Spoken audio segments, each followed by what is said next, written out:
So I recently downloaded a demo of a game that was shown on Twitter that I really liked the idea of and actually quite enjoyed playing through for how short the demo was.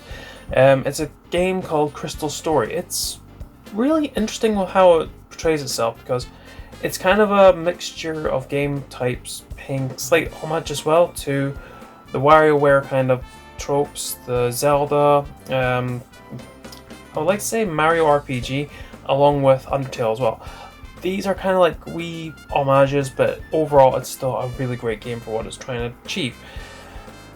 Short and the low, from what I've managed to gather from the story, is you're the knight in Mia, who's awoken.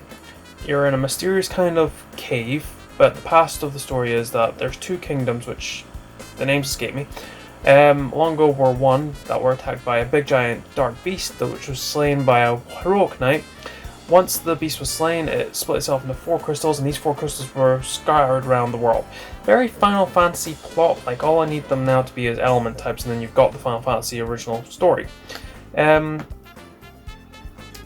this, then the whole entire kingdom went into civil war, and then it all went to legend.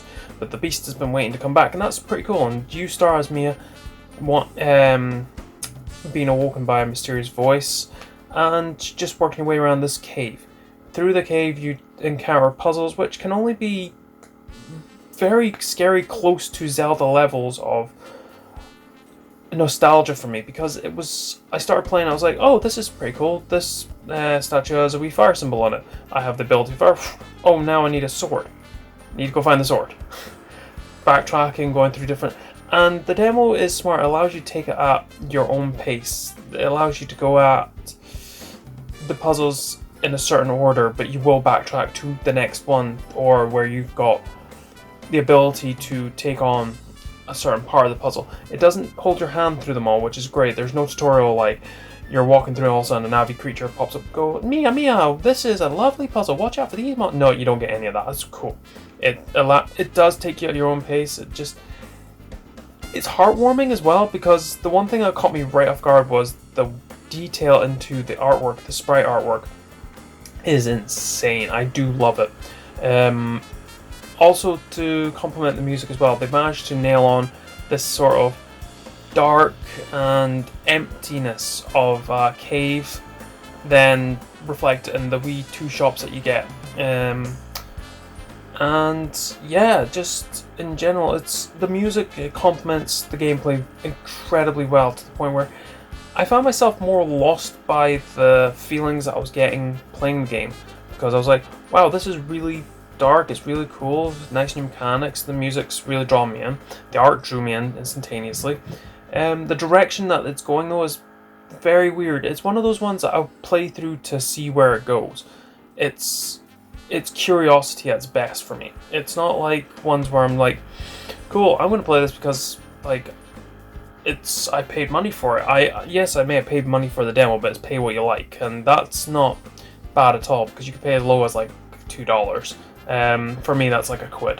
I paid about $5, which is like, it reflects my interest on the demo. It's like, it's a pretty cool demo. It's what I'd probably pay for a demo. So yeah, the dialogue itself is incredibly witty. What it's trying to go for, like, just looking at item descriptions alone can be quite funny. And the one that sticks in my mind is the health potion a lot, because it's like cherry soda, but syrup, like cough syrup. I'm like, this is something I want to go and try. I want to go see if there's a cherry cola cough syrup, and just so I can try that. Because then I can go, yeah, I restored my hearts. Once again, that's also another thing that harkens back to Zelda. You get 3 hearts in the overworld, where you can take on little wee blob black monster things, which is cool because they've got their own mechanics as well, where you can use fire to stun them and then swipe at them. There's another one as well, when you swipe at it, it becomes stone and it solves a puzzle. But that alone, it took multiple runs at certain things for me to understand it, and that's replayability in itself of the areas. But going, cool, that was the outcome of what I just did. Let's see what the outcome's like if I try it another way. And I absolutely love it. I really do love it. You don't really find... I don't know whether that's going to change or not throughout the game, but there is a save point. take note of this. This is going to be like cave level story of annoyance with the save point, because you're going to be best friends with it. It's a little cat. You go up to it, and the chime itself is actually quite deafening, but it's okay. I'm probably sure they'll chime that down. I don't know, am I the only one, because my headphone literally deafened the crap out of me doing it. Also, I had this kind of, not soft lock, but if you're trying to speed it by going, yeah, I know the dialogue, it kicks you into a wee loop, and it's annoying until you just slow down, stop. So I was getting chime. That was my only gripe with the save point. But you will become best friends with that save point, because if you die like I did, I got the sword and went all the way back and died because Shadow Mia was turning up, and that was quite looming and annoying. Because I was wanting to like stop, I wanted to see what you do, but that's the thing, that's the best way they can introduce a character like that, to have a character just looming in the background. It reminds me in a certain way, the Super Mario Odyssey thing with the, I can't remember what level it is, but it's like one of the weirdest Easter eggs in history, where you look up and it's like 3 looming shadows, and the closer you try and get to them, the further away back they get, and I don't know the whole lore behind it and all, but that's what Shadow Mia reminded me of. It was this looming shadow. Every time I tried to get near it, it went away, and it had no purpose until the end of what it was meant to do. It did, like Shadow Mia did turn up and take swipes and block me, but once again, it was more obstacle and who are you, why are you doing this? There was no context to this character, and it was pretty cool. Other various details like fire spread, that was pretty cool. It's also a mechanic as well in itself, because there's puzzles to do with it, and great stuff. This really challenged my Zelda brain, because I was like, right, I played enough Zeldas to run around this. I know how to tackle this, and there's many times I was just going, great, where am I meant to go? What am I meant to do? How did I tackle this? Where did this go?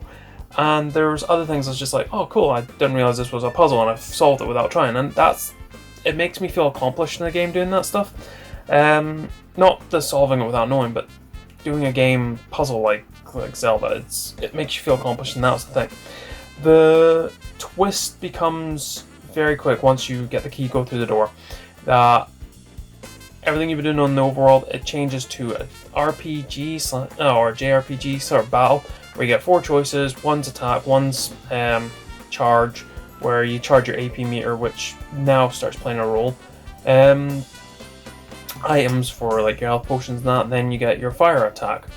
The fire attack does 20 damage, the attack does 10 damage, which is a great balance, because you've got to choose whether you're going to charge your AP, which is all 3 AP getting used up for 1 fire attack, which is 20, or do you just use those 3 turns to do 10 damage?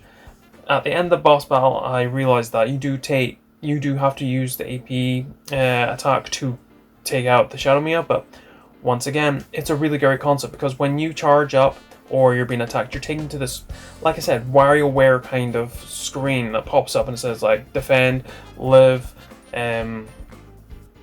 just let the time pass, solve this, and it challenges you, because you take damage because your own failings of that certain wee challenge.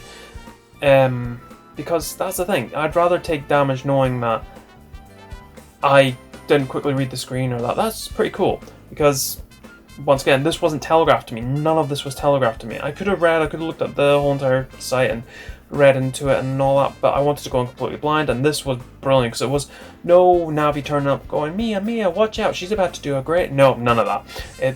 This is... If you want to go in blind, it's great for surprises. That's the thing I want to explain.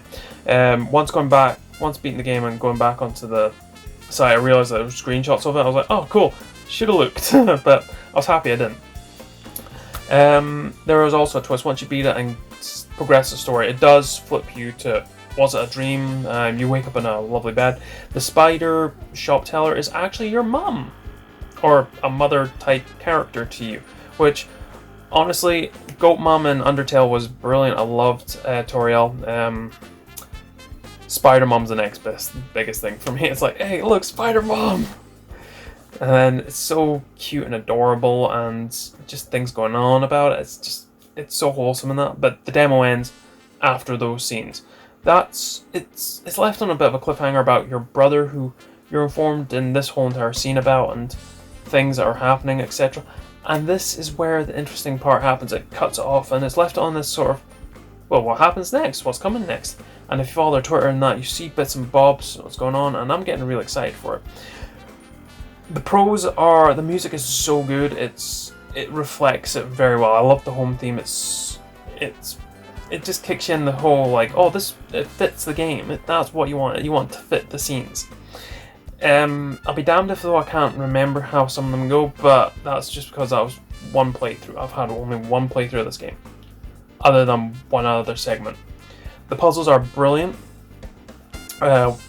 especially for a demo. The puzzles are just like, this is the concept, this is what you're going to be dealing with. There'll be bigger and better ones, hopefully.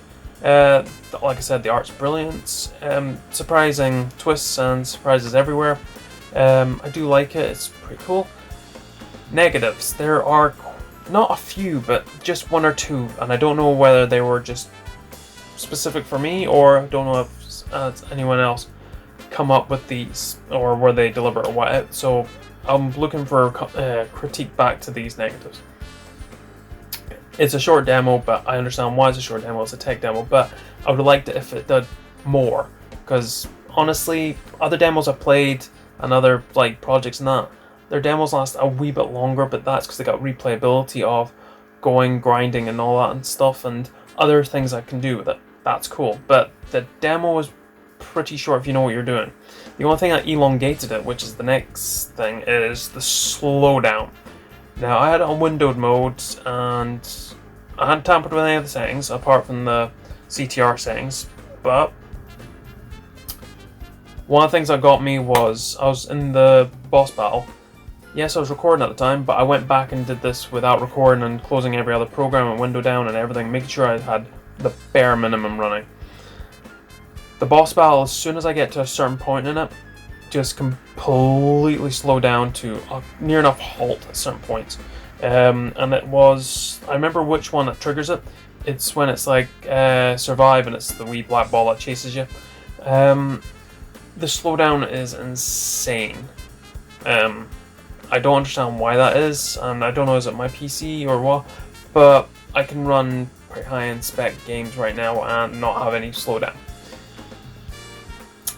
I'm just looking at my PC right now. This shows you how good my laptop is. Well, PC/laptop. House Flipper can run at max settings without any chugging, slowdown, or anything. I can run at full max detail, but this game, which is a demo, has a massive slowdown in the boss battle I didn't understand. And like I said, if I'm the only one to experience it, let me know, because then I can start looking into like the options and etc. But once again, that was a thing that kind of didn't draw me out of it, but did kill my enjoyment and playthrough of it.